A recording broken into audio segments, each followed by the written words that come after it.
السلام عليكم ورحمة الله وبركاته. بسم الله، الحمد لله، والصلاة والسلام على رسول الله. رب اشرح لي صدري ويسر لي أمري واحلل عقدة من لساني يفقه قولي। আমরা আমাদের এই চমৎকার দর্সের 20তম পর্বে আজকে আছি। আজকে আমরা দোয়া আল কুনুতের আরেকটি দোয়া শিখব, যেটি আমরা সলাতে পড়তে পারি ইনশাআল্লাহ। সাথে সাথে কুনুত নাজিলার সলাতেও এই দোয়ার প্রথম অংশটা পড়া হয়ে থাকে। আমরা একটু প্র্যাকটিস করবো ইনশাআল্লাহ। আল্লাহুম্মা হদিনি, واهدني আল্লাহুম্মা হদিনি واهدني ফীমান হাদাইত, فيمن هديت আল্লাহুম্মা হদিনি واهدني ফীমান হাদাইত, من هديت اللهم اهدني فيمن هديت، واهدني اللهم فيمن اهدني فيمن هديت، فيمن اللهم اهدني فيمن هديت، فيمن هديت اللهم اهدني فيمن اللهم هديت، اهدني فيمن وعافني فيمن عافيت، هديت وعافني فيمن فيمن عافيت، اللهم اهدني فيمن هديت، وعافني فيمن عافيت، وتولني فيمن توليت، وتولني فيمن توليت، وبارك لي فيما أعطيت، وبارك لي فيما أعطيت، أعطيت وبارك لي فيما أعطيت، وقني شر ما قضيت، وقني شر ما قضيت، وقني شر ما قضيت، وقني شر ما قضيت، وقني شر ما قضيت، وقني شر ما قضيت، إنك تقضي ولا يقضى عليك، إنك تقضي ولا يقضى عليك،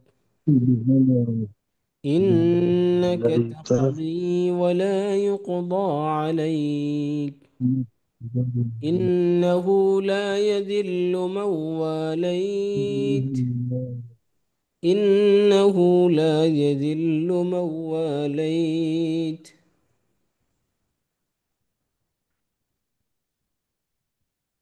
إنه ولا يعز من عاديت، ولا يعز من عاديت، إنه لا يضل من واليت، ولا يعز من عاديت، ولا يعز من عاديت، تباركت ربنا وتعاليت، জুবাই ভাই কেউ تبارك। যেন আপনার সাথে পড়ে, এর লেগে সাউন্ডটা ডবল আসে।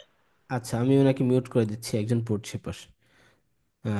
تباركت ربنا وتعاليت، تباركت ربنا وتعاليت، اللهم اهدني فيمن هديت. اللهم اهدني فيمن هديت. اللهم اهدني فيمن هديت. اللهم اهدني فيمن هديت. وعافني فيمن عافيت. وعافني فيمن عافيت. وتولني فيمن توليت. وتولني فيمن توليت. وتولني فيمن توليت. وبارك لي فيما أعطيت. وبارك لي فيما أعطيت. وبارك لي فيما أعطيت. وبارك لي فيما أعطيت. وبارك لي فيما أعطيت. وقني شر ما قضيت. وقني شر ما قضيت. وقني شر ما قضيت. إنك تقضي ولا يقضى عليك. إنك تقضي ولا يقضى عليك. إنك تقضي ولا يقضى عليك. إنك تقضي ولا يقضى عليك. إنه لا يذل من واليت. إنه لا يذل من واليت. إنه لا يذل من واليت. ولا يعز من عاديت. ولا يعز من عاديت. ولا يعز من عاديت. ولا يعز من عاديت. ولا يعز من عاديت. ولا يعز من عاديت. ولا يعز من عاديت. إنه لا يذل من واليت. ولا يعز من عاديت. ولا يعز من عاديت. ولا يعز من عاديت. إنه لا يذل من واليت. ولا يعز من عاديت. تباركت ربنا وتعاليت. تباركت ربنا وتعاليت. تباركت ربنا وتعاليت. تباركت ربنا وتعالى. تباركت ربنا وتعاليت. تباركت ربنا وتعاليت. تباركت ربنا وتعاليت. تباركت ربنا وتعاليت. تباركت ربنا وتعاليت. মাশাআল্লাহ, আলহামদুলিল্লাহ। এবার অর্থ সহ পড়ি ইনশাআল্লাহ।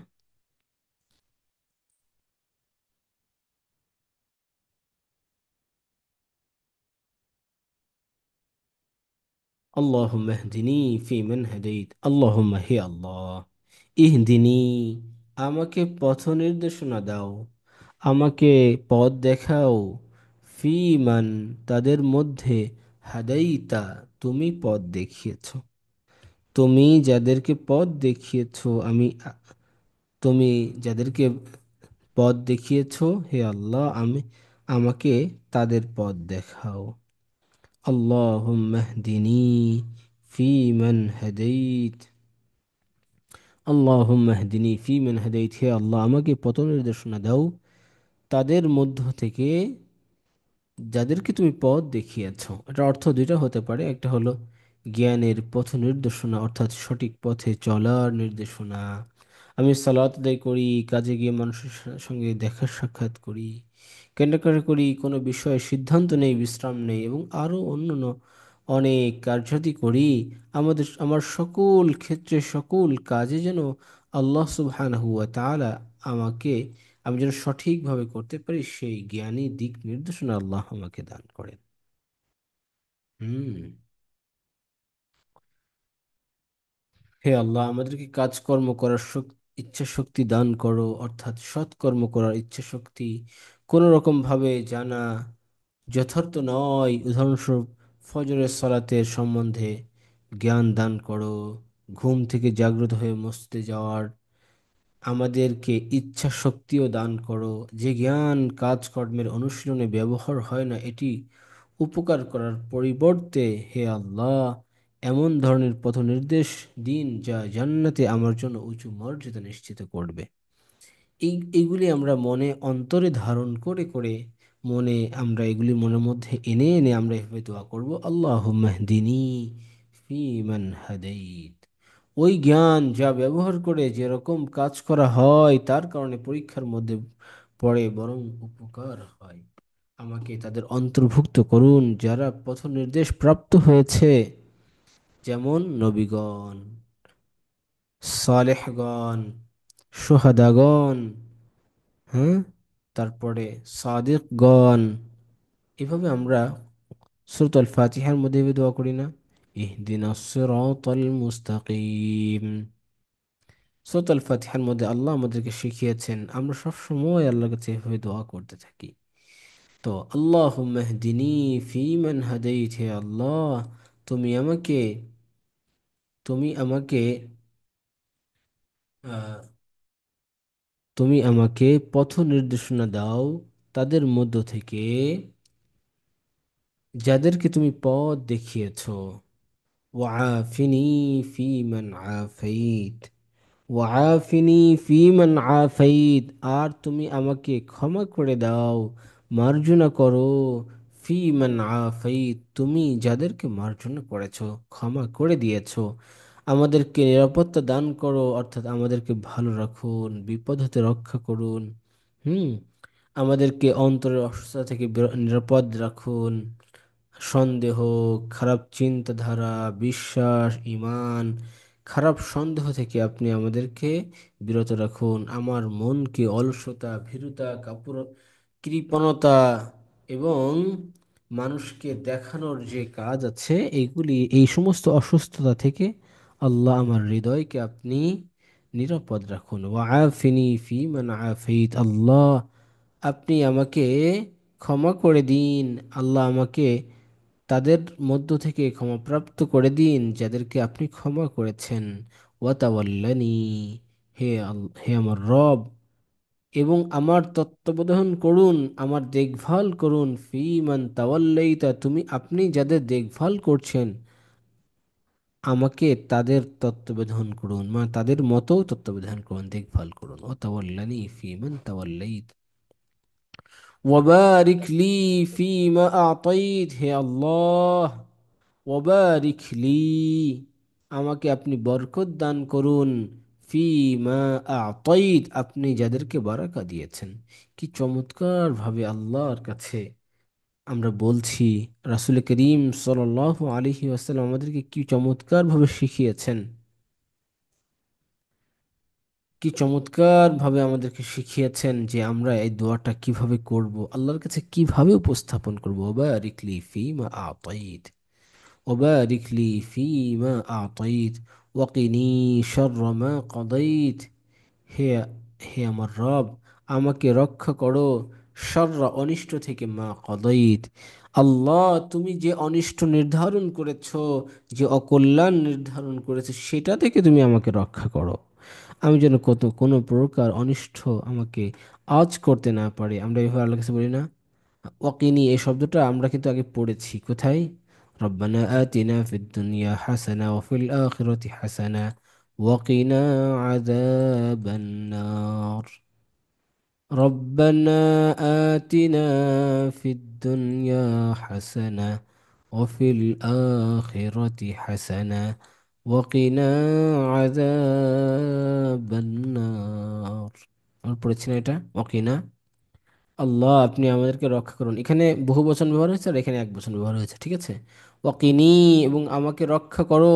শাররা মা কদাইত, আপনি যে অকল্যাণ নির্ধারণ করেছেন সেই অকল্যাণ থেকে। ইন্নাকা, নিশ্চয় আপনি, তাকদি, নির্ধারণ করেছেন, ওয়ালা ইউকদা আলাইক, এবং আপনার উপর আর কেউ নির্ধারণ করতে পারে না। আপনি যেটা আমার জন্য নিশ্চিত নির্ধারণ করে রেখেছেন, ফিক্সড করে ফেলেছেন, আপনার উপরে আর কারোর আহ, কোনো উম, আর কেউ এরকম নেই যে আমার এই সিদ্ধান্তকে, আপনার সিদ্ধান্তকে বদলাবে। হ্যাঁ, ইন্নাকা তাকদি ওয়ালা ইউকদা আলাইক ইন্নাহু লা ইয়াদিল্লু মান ওয়ালাইত, নিশ্চয় তিনি অপমানিত হবে না। মান ওয়ালাইত, হে আল্লাহ, তুমি যাকে বন্ধু হিসেবে গ্রহণ করেছো সে কখনোই অপমানিত হবে না। ওয়ালা ইয়াইজ্জু মান আদাইত, তুমি যাকে শত্রু হিসেবে গ্রহণ করেছো সে কখনো সম্মানিত হবে না। ইন্নাহু লা ইয়াযিল্লু, নিশ্চয় সে অপমানিত হবে না, মান ওয়ালাইত, যাকে তুমি বন্ধু হিসেবে গ্রহণ করেছো। ওয়ালা ইয়াইজ্জু, আর সে সম্মানিত হবে না, মান আদাইতা, তুমি যার সাথে শত্রুতা গ্রহণ করেছো।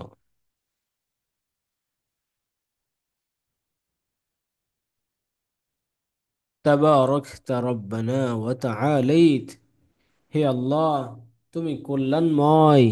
তাবারাকতা রব্বানা, হে আমাদের প্রভু, তুমি কল্যাণময়।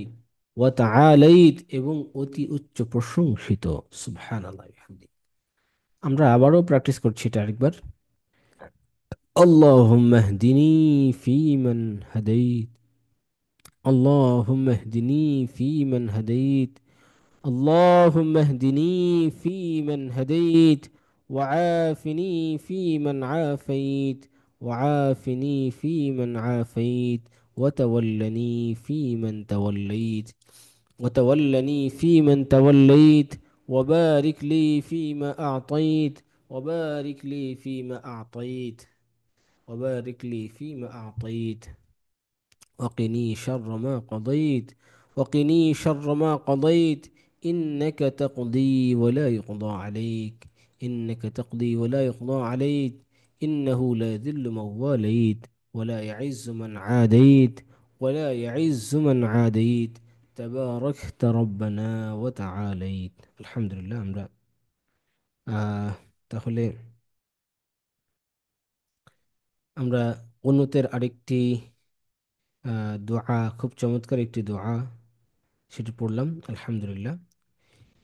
এটা এই দোয়াটা আমরা পড়তে পারি।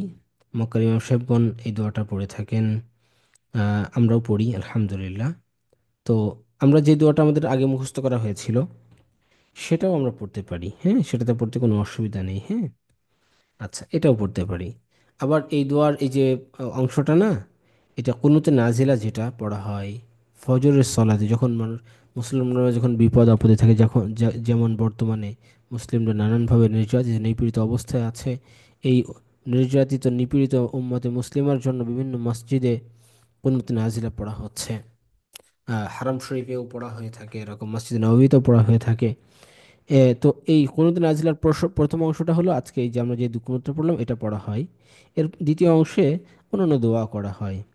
কুনুত নাজিলা এটা কি? এটা মূলত মানুষ যখন মুসলমানদের উপরে বিপদ আপদ, দুঃসময়, দুর্ভিক্ষ, জুলুম নির্যাতন এসে পড়ে, তখন রাসূল করিম সাল্লাল্লাহু আলাইহি ওয়াসাল্লাম এরকম উম্মতের উপরে কঠিন যে মুহূর্তগুলা গিয়েছে এই সময় সাহায্য কামনা করে এই কুনুত নাজিলা পাঠ করতেন।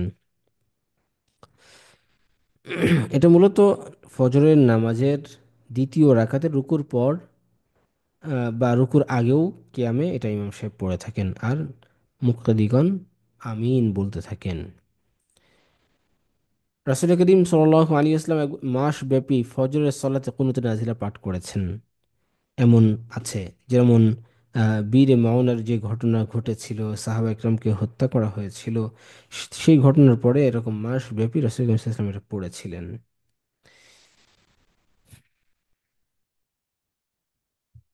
কুনুত নাজিলার প্রথম অংশে পড়া হয় আল্লাহুম্মা হদিনা ফিমান হাদাইত, অথবা আল্লাহুম্মা হদিনি ফিমান হাদাইত। কোনদিন নাজিলা পড়ার সময় হয়তো এটা সাধারণত বহু বচন করে পড়া হয়, আল্লাহুম্মা হদিনা ফিমান হাদাইত ওয়া আফিনা ফিমান আফাইত ওয়া তাওয়াল্লানা ফিমান তাওয়াল্লাইত ওয়া বারিক লানা ফিমা আতাইত ওয়া কিনা শাররা মা কাদাইত ইন্নাকা তাকদি ওয়া লা ইউকদা আলাইক ইন্নাহু লা ইয়াযিল্লু মান ওয়ালাইত ওয়া লা ইয়াইজ্জু মান আদাইত তাবারাকতা রাব্বানা ওয়া তাআলাইত। এরপরে দোয়া করা হয়, اللهم انصر الإسلام والمسلمين وأذل الشرك والمشركين ودمر أعداء الدين واجعل هذا البلد آمين। এইভাবে দোয়া করা হয়, অনেক বিস্তারিত দোয়া করা হয়। দোয়াটা কেউ কেউ বড় করেন, ছোট করেন, হ্যাঁ, এটা ঐচ্ছিক থাকে। আলহামদুলিল্লাহ, আজকে আমরা যে কুনুতটা পড়লাম, আমরা চেষ্টা করব এই কুনুতটা আমরা সুন্দরভাবে মুখস্থ করে ফেলার। আল্লাহ আমাদের সকলকে তৌফিক দান করেন। আমরা আজকে একজন রাসূলের, একজন নবীর সংক্ষিপ্ত জীবনী জেনে আজকের দার্সটি আমরা সমাপ্ত করব।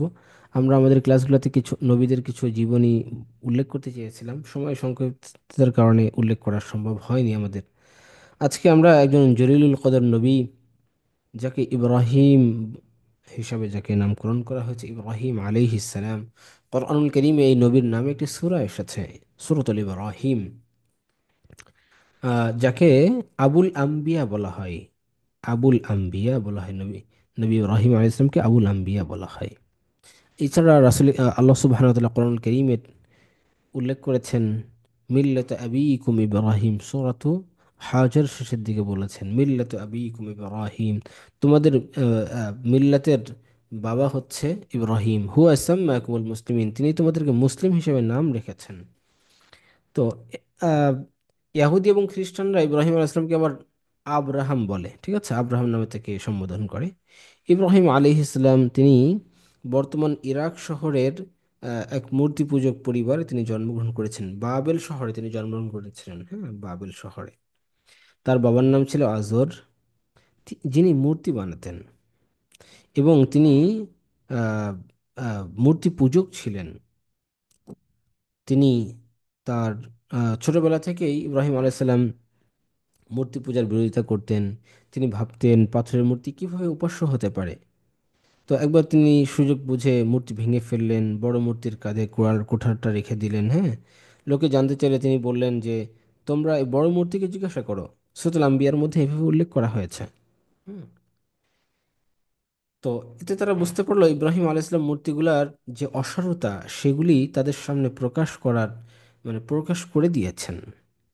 তো এই মূর্তি ভাঙার এই মানে অপরাধে ইব্রাহিম আলাইহিসসালামকে আগুনে নিক্ষেপ করা হয়েছিল, যেখানে আল্লাহ তাআলা তাকে নিরাপদ রেখেছিলেন।